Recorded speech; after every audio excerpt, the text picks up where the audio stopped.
Welcome to Pro Webcast News, where we bring you daily industry updates. Today is Thursday, May 6th, and you're watching the Afternoon Update with Paul Wilson. Today's news is sponsored by American Retirement Systems, providing competitive solutions for agents and advisors. For more information, please visit AmericanRetirementSystems.com. Now for today's headlines.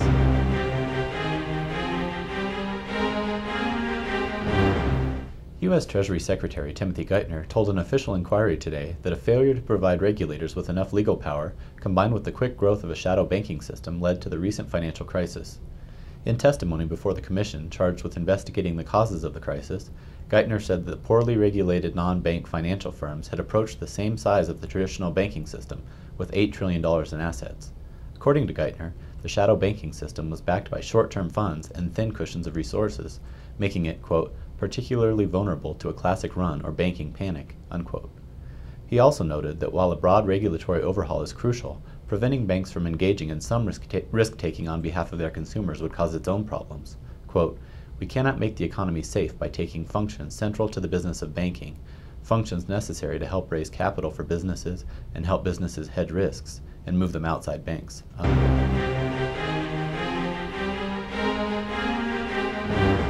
In other regulatory news, the Federal Reserve is mulling the disclosure of more supervisory information after the success of public disclosure as part of last year's bank stress tests, according to Fed Chairman Ben Bernanke.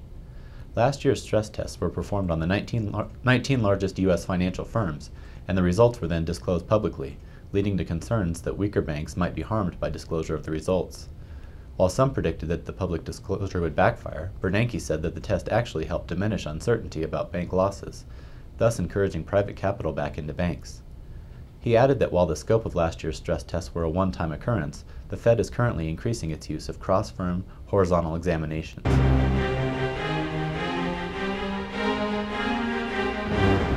In sales and marketing news, the rapid growth of social media sites will bring new risks and challenges for risk managers, according to a recent survey by the Chubb Group of insurance companies. The survey found that only 51% of respondents always use their real names on social networking sites.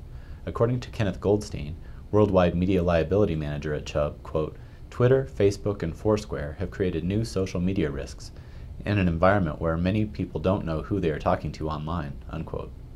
He added that something as seemingly innocent as a Facebook update can reveal information such as the location of a hidden data center, creating exposures for both individuals and companies. On the other hand, 66% said they would not use mobile technology that shows people on social networking sites where they are located. Additionally, 64% of those surveyed said their company had no policy for talking about the company on social networking sites. Of the 36% who did have such a policy in place, 18% said they were encouraged to talk about the company, and 18% were prohibited from talking about the company. I'm Paul Wilson, and thanks for watching Pro Webcast News. For more in-depth news and features, visit producersweb.com.